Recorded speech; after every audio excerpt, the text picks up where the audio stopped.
Hi guys, we're gonna go through a bud vase arrangement today. It's your very first one. So it's pretty simple, only 3 ingredients, and it should give you some good practice with some basic skills in floral design before we move on to more difficult ones. If you picked up your take-home kit, you should have your glass bud vase. You're gonna wanna fill it with cold water about 3/4 of the way. You wanna leave some room for some water displacement. You should have some leather leaf fern, some baby's breath, 3 stems of carnation. They should be more open at this point. This is super fresh from delivery. And then you're also gonna need your bow kit because we're gonna be making a bow to finish off the arrangement, which means you will need scissors to cut the ribbon. And more than likely you'll be using these to cut your flowers, but if you do have a separate pair of floral shears, that'd be awesome to use on the plant material.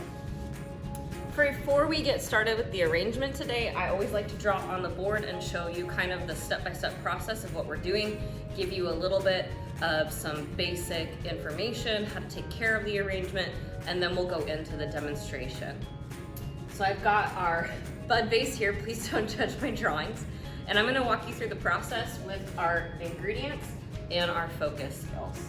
This is a one-sided arrangement, meant to be pretty short and small, petite, and it's gonna be something that is more casual, that sits on somebody's desk at work or in the entryway. It is not a main focal centerpiece for a fancy family dinner of 10 or more.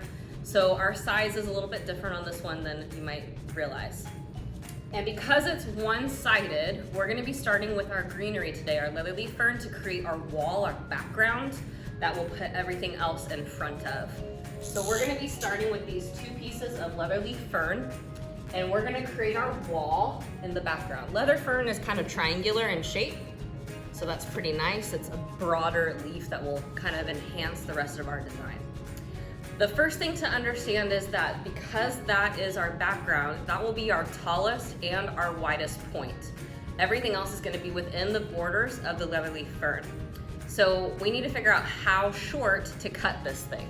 Because if I just take it and plop it in my vase, that looks pretty disproportionate. This is way bigger than that. And eventually, especially if this vase is plastic, it's gonna topple over and we're not gonna achieve our balance. So the first rule to know is that we cut our tallest point to be 1.5 times the height of the vase. That's a pretty standard rule in everything floral design, 1.5 to 2 times the height. You don't want to be triple or more.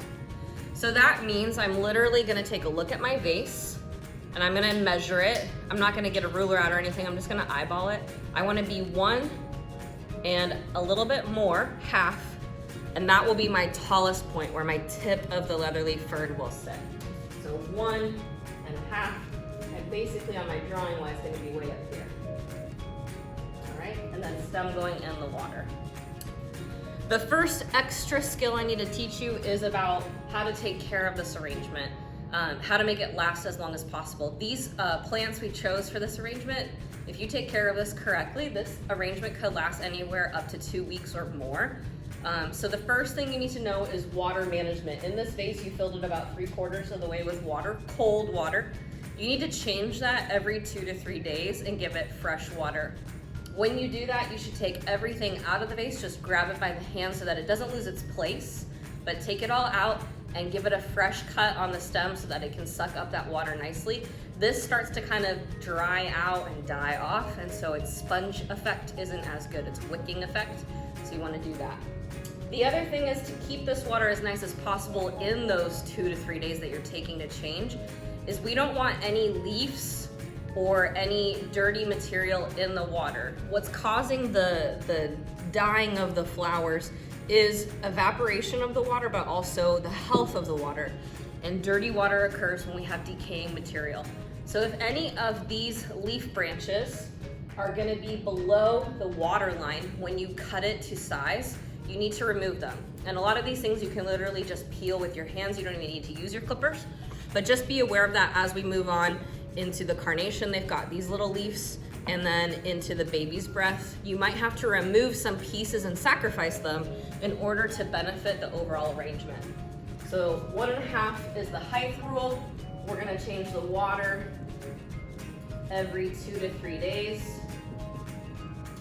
Width a fresh cut of the stems. And we're also doing what I call naked stems in water. For everything, we want it to be a clean stem only. It's also gonna make this look nicer appearance-wise, but it's gonna maintain that health of water better. So we have our leatherleaf fern creating our wall. Everything else is gonna be within that wall, shorter and skinnier. We wanna show that up.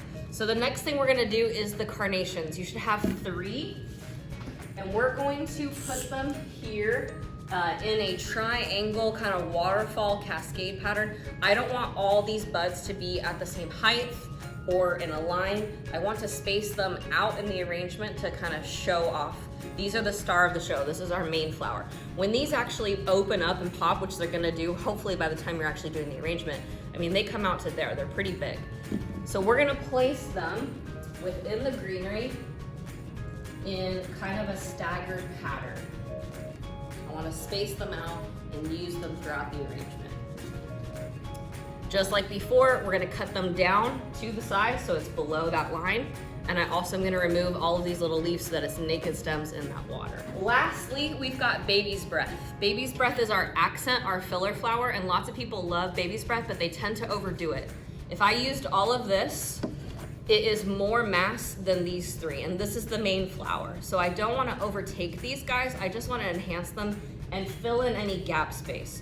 So if you got this much, you do not need to use it all. You could take it apart and use the rest in whatever extra craft you want to partake in. But baby's breath is our filler, okay? So don't use it to become a main. It is not a main. All we're going to do with it is place it into the vase so that it is below the tip of the leatherleaf fern, because that's still our tallest point. And then we want to interweave it so that it kind of creates a pillow for all of the carnations. We don't want it to just be around one and not the others. We want to fill in the space. We are then going to give a haircut, a trim to the rest of it, because when we place this, we can't cut small pieces that we need to cover around the carnation because then the stem is not long enough. So I'm going to have to place this whole stem in the arrangement, maneuver it around where I want it to be, and then this is gonna be too much, so I'm gonna have to come in and trim off, thin it out, little pieces so that it is not more than just the carnations. So I call that giving a haircut, or thinning out. All right. At this point, we're done with our plants. The very last thing we have to do is make our bow. I'm not gonna cover the steps on how to create a bow because we did that in class, and there's a whole separate video about that posted on Google Classroom for you. But what I would like you to know is now that you have an arrangement in front of you, make a bow that is proportionate, that fits, that balances with that arrangement, size of loop and overall size of the bow and poofiness. You'll see me demonstrate one for you in a little bit. When you're done making that bow and you're happy with it, the wire should go in the vase much like the stem. And we want the bow to sit here right at the lip of the vase, right at the top of it, with those tails hanging down. The length of your tail is really up to you. They can be long, but we don't want them to be longer than the vase and touching whatever surface this is gonna sit on. So it's up to you how long you want it. You can trim them later. But we don't want the bow to be bigger than the arrangement. It's a lot like a filler, it's an accent. It finishes off the arrangement. It kind of fills in this gap space we might have where it's just stem, but we don't want it to overtake and be bigger than our main flowers today. All right, I think that's a pretty good job of talking you through it. Now let's show it to you.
there's our bud vase. Hope you guys had fun.